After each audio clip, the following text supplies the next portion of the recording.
અભય થઈને નિષ્પક્ષતાથી નિરપેક્ષ રીતે વાસ્તવિકતાનો અરીસો રૂપી સચોટ માહિતી લાવતો સત્યની સાથે અભય ટાઈમ્સ।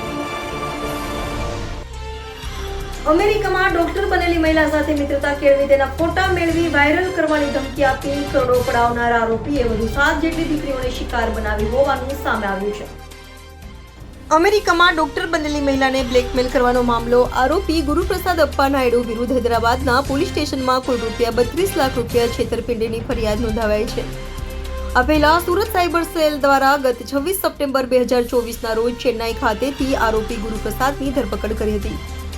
જે મામલે નામદાર કોર્ટમાં હાજર ફર્ધર રિમાન્ડ મેળવવામાં આવ્યા હતા। આ રિમાન્ડ દરમિયાન કુલ 9 જેટલી દીકરીઓ સાયબર ફ્રોડનો શિકાર બની હોવાનું સામે આવ્યું છે। જેમાં હૈદરાબાદની એક દીકરીએ આરોપી વિરુદ્ધ હૈદરાબાદ પોલીસ સ્ટેશનમાં ફરિયાદ નોંધાવી છે। આ પહેલા ફરિયાદી મહિલાએ આરોપી વિરુદ્ધ સુરત સાયબર સેલ પોલીસ સ્ટેશનમાં ફરિયાદ નોંધાવી હતી। સુરતની ફરિયાદી ડોક્ટર મહિલા સાથે આરોપીએ ₹1.89 કરોડની છેતરપિંડી કરી હતી। જે મામલે તપાસ ચાલી રહી હતી। આ તપાસ દરમિયાન પોલીસે આરોપીને ચેન્નઈથી ધરપકડ કરી હતી।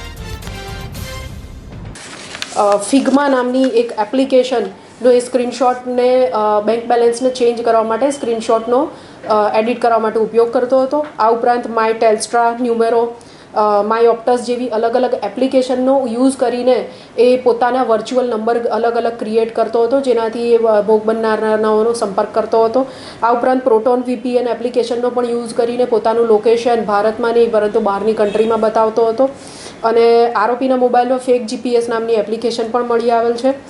અને આ ઉપરાંત મહિલાઓનો સંપર્ક સાધવા માટે બીજી પણ એમોનો ઉપયોગ કરતો હતો, જેમ કે ગૂગલ પરથી સારા એવા બંગલોઝ અને ફ્લેટ્સ લક્ઝરિયસ હોય એના ફોટા ડાઉનલોડ કરીને ફેસબુક પર અલગ અલગ જે ગ્રુપ હોય છે ફ્લેટમેટ્સ વગેરે એની અંદર પણ એ આ પોતાને ફ્લેટમેટ જોઈએ છે અને પોતે ફિમેલ છે એ રીતે પોઝ કરીને આ એકાઉન્ટ્સ ઉપર એ પોસ્ટ કરતો હતો આ ઘરના ફોટા કે મારે ફ્લેટમેટ જોઈએ છે।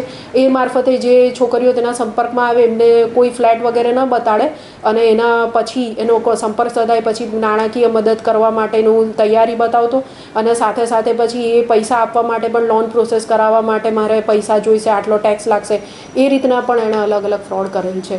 આ હજુ અત્યારે આરોપીના રિમાન્ડ પૂરા થયેલ છે અને સાયબર સેલ દ્વારા આગળની જે કાયદાકીય કાર્યવાહી અને તપાસ ચાલુ છે।